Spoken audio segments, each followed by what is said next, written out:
Hello and welcome to episode 3 of our new podcast series, ISM2019 Trends and Topics. Now, I like to think of every week's episode as exciting, but this one is really something special. What you're about to hear is the first part of a conversation between myself and Jan Griffiths. Jan's a veteran of the automotive procurement world, the president and founder of Gravitas Detroit, and she'll serve as the moderator for ISM2019's ExecIn Forum. How did Jan make the journey from indirect buyer to executive coach? You'll have to listen to find out. Enjoy. Hey, welcome back to the Source One podcast. Today I'm here with Jan Griffiths, the founder and president of Gravitas Detroit. She'll be joining us in ExecIn this April as the moderator. Jan, how's it going today? It's a wonderful day in Detroit City, and it's a pleasure to be here, Bennett. Oh, happy to hear it. So, Jan, I wanted to jump right into it. Before starting in your current position with Gravitas Detroit, you spent a number of years in the automotive procurement sector, and I'm wondering, what inspired you from all the way over in Wales to pursue a job in the automotive procurement world here in Motor City? Well, I would like to tell you that there was a very specific reason or a certain sequence of events that took me into the automotive, but Bennett, the hard reality is simply that I needed a job and I needed some money. And I ended up in an automotive manufacturing plant. I was the Borg-Warner transmission plant in South Wales. And when I walked onto the shop floor, I didn't know what to expect. I had never been on a manufacturing shop floor before. And it was the energy on the shop floor. It was the smell, believe it or not, of the coolants and the oils and the whole vibe of manufacturing. I fell in love with it the second that I hit that floor. And that spawned a 30-year career. And were there any leaders throughout that time in automotive that were particularly inspiring to you? Obviously, now you're an advocate for a certain type of leadership. I'm wondering if there was ever a great example in that time. Yes, most definitely. The first boss that I had at Borg-Warner is a gentleman by the name of Paul Humphreys. He's now group president with Flextronics in the US. He was the first exposure I had to a truly great leader. He gave me a lot of confidence to do things that I had never done before. And let me give you an example. I worked for Paul both in Wales and in the Borg-Warner plant in Sterling Heights, Michigan. And as an indirect buyer with not a lot of experience behind me, he thought that it would be a good idea for me to understand what a tool crib would be like, to actually work in the tool crib. So to know what it was like to buy MRO from the user perspective. But then he added another little twist. He said, and I want you to do that on third shift. Now, all of us in manufacturing out there who have worked on third shift understand that that's a very, very different environment, and one that I, quite frankly, was not prepared to take on. But it was his trust and confidence in me that allowed me to push through any fear or concern that I had to gain that experience and then build upon that and go to the next one and the next one and the next one. So obviously you've taken your career in another direction in the last few years. I'm wondering what compelled you to make the change and start Gravitas Detroit. You mentioned falling in love with manufacturing. Was there an experience of falling out of love?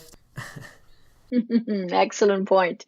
No, I am still very much in love with manufacturing. The reason for the change, I'm asked this question a lot. I had worked throughout my career, I had aspired to my last position as CPO and VP of global supply chain for a major tier one supplier. And it was a great career. Everything was going well. I restructured a team globally. Everything was going in the right direction. But as I looked into the future and I saw a point of retirement, and quite frankly, I don't know that I will ever officially retire, I started to think about what really mattered to me and what did I really, truly love to do in my professional life. And it's simply this: I love to help people become better leaders.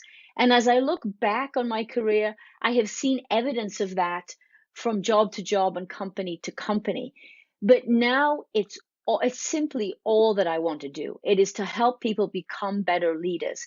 In the day and age that we're in right now, Never before has there been a time where the more collaborative, heartfelt leadership model is required, not only in this industry, but in all industries, quite frankly. So you speak about a heartfelt kind of a leadership. I imagine that's how you define the right kind of leadership. How would you characterize a more ineffective leader? What would define their approach? We often see leaders that have the need to control, and it's a fear-based situation. And there's this fear that if they do not control and manage, two words that are like nails on a chalkboard to me, then they themselves are not being a good leader. And that, I believe, is perpetuated by decades of a certain leadership model and a certain leadership behavior. We all emulate the leader that we see in front of us. So when you have a leader that has this need to control and it often ends up in micromanagement, then you'll see all the team members then emulating and adopting that leadership model.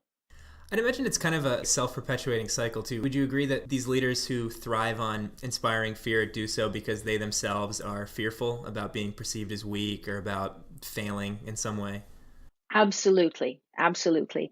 And it's driven from the top.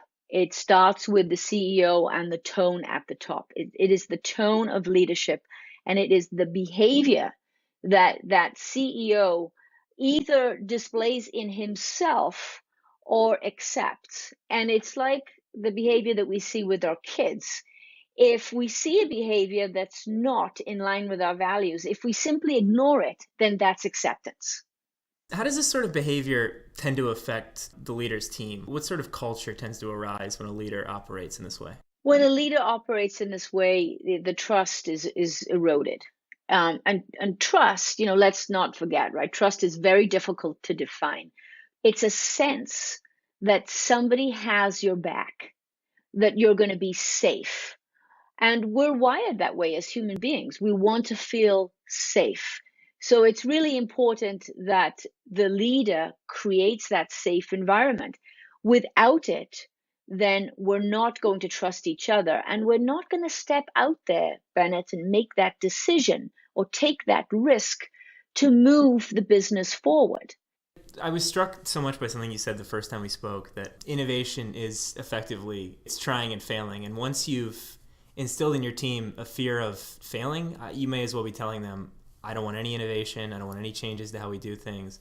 You might as well be putting like a moratorium on progress, honestly. Yeah, you're absolutely right.